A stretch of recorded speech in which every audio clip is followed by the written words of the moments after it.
Hey, I'm Baz Boos, and you're watching RPTV.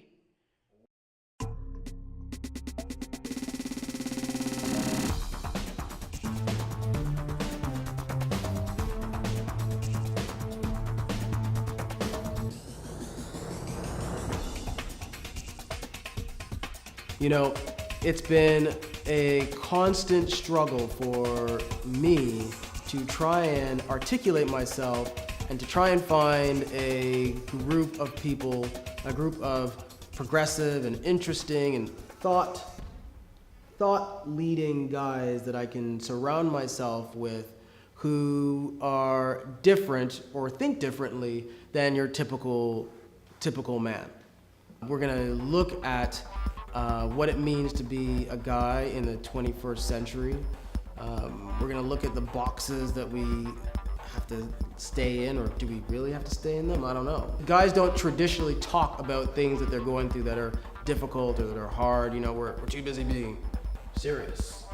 And I think that we should, I think that we have the opportunity to build and do more than what we're doing. And so this could be a good platform for that. We're gonna look at entrepreneurship and how we can be inspired and how we can create product and innovate and educate, as well as talking about parenting, because I have two amazing children. I think that for now, though, I really wanted to have this episode to introduce myself to you, because I want you to know you're actually watching a real person who comes with real history and real baggage. And just like you, I have dreams and aspirations, and I want you to know that I think if we work together and we talk together and we communicate together, we use the internet, we use social media, television, if you're watching this on television. I think that, I think I'm rambling now. And if you want to take part in more conversations digitally, go ahead and visit kunlebristow.com, where we go into a lot more detail about defining masculinity on our own terms.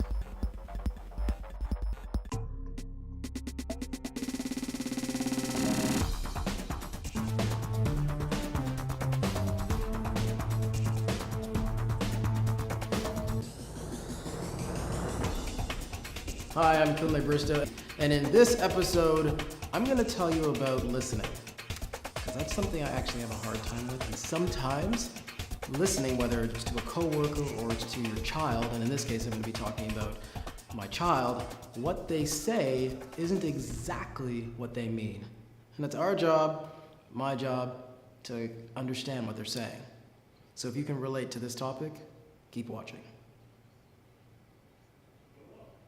Many times I actually miss a lot of cues when my kids are speaking. It's because I'm in my own head, you know, I get wrapped up in what I'm doing. It's taken me a long time to actually try and, you know, carve out or, you know, wade through what's going on in my mind so that I really am, you know, actively listening to what they are trying to say to me.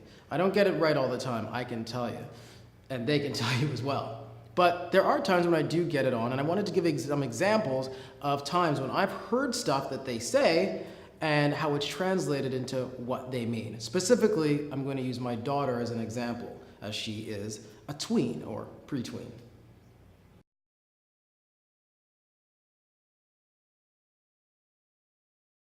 In my house is a constant stream of conversation around school and education, around interpersonal dynamics, relationships, people's spaces, boundaries, you know, can go here, can't go there, all that kind of stuff.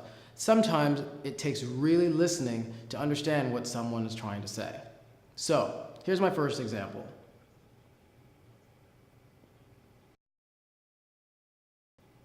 Sometimes my daughter will say, "Yo, Paps," or "Hey, Paps, I was really thinking of going to the store. I wanted to go for a walk, pick up some candy." Now, I might want to say, "Candy? What do you want candy for? You know, it's not good for your teeth." Which is what it ends up turning into, right? That's all she's hearing when it's a response.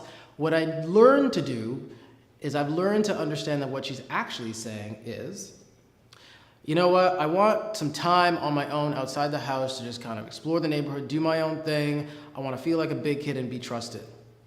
And so it's kind of taken some time for me to understand that. So then when I realize she wants to go to the store, that yes, it's good for me to say, go on to the store. Don't go babbling on about treats and cavities, because kids get cavities. But it's also important for them to have space, right? So I'm not an expert. This is stuff that I've learned, especially from their mother, who has constantly, who's fantastic and has told me all the time, listen when they're talking. Listen. Don't just jump to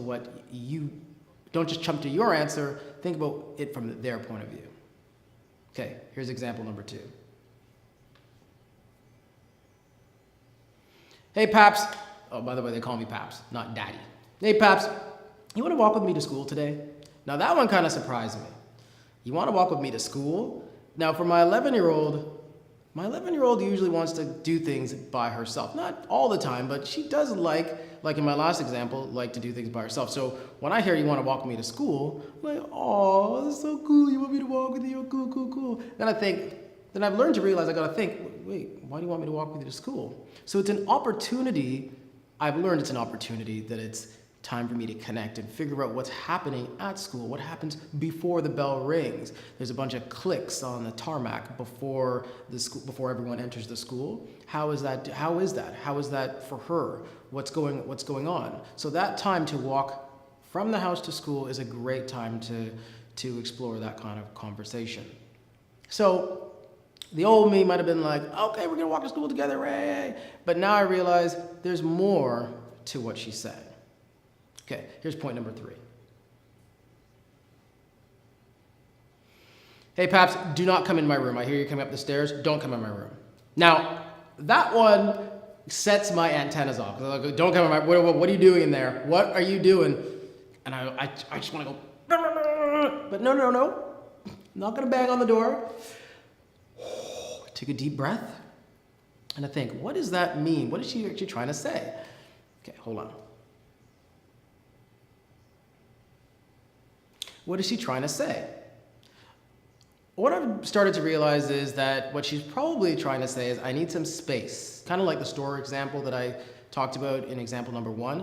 I want some space in my room to do my thing. Maybe I want to draw, maybe I want to do whatever, but it is not appropriate for you to come in because it's an adult-free zone. Now, I, growing up, had an experience of people barging into my room all the time and, not listening, and I had a very challenging childhood. And make no mistake, when there's times when I just need to come in her room, I do come in the room. But I've learned that, you know what, if she says don't come in, to just back off, turn around, and just mosey back downstairs. I just wanted to give these examples because I'm really interested in hearing your experiences with your kids and what you do and what they say and how you interpret it. I'm definitely interested from a guy's point of view because men and women have different experiences. And there's not that many guys talking about this, at least not that I know of. So if you have a comment or you have a story to share about your own experiences, I would love for you to leave a comment below. And if you think this episode was useful at all, go ahead and share it on Facebook, YouTube, or any other social media. And of course, remember to visit kunlebristow.com where we define masculinity on our own terms. Thanks for watching.